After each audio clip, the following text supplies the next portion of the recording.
ভিতরে যাচ্ছি, সে আগেরকার চিঠির বক্সগুলো সেরকমই আছে।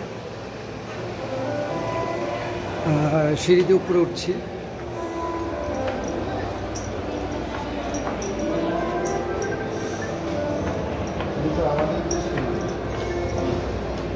এই সেই কফি হাউস, যেটা 1876 খ্রিস্টাব্দে 26শে জুলাই আলবার্ট হল শহরে ইন্ডিয়ান অ্যাসোসিয়েশন ভারত সহ প্রতিষ্ঠিত হয়েছিল। এই কফি হাউসে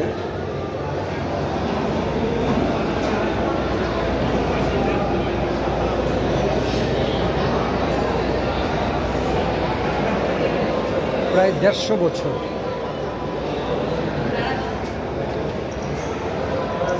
আমরা 3 তলায় যাচ্ছি। 150 বছর যাবতী এই কফি হাউসটি একই রকম সেবা দিয়ে যাচ্ছে।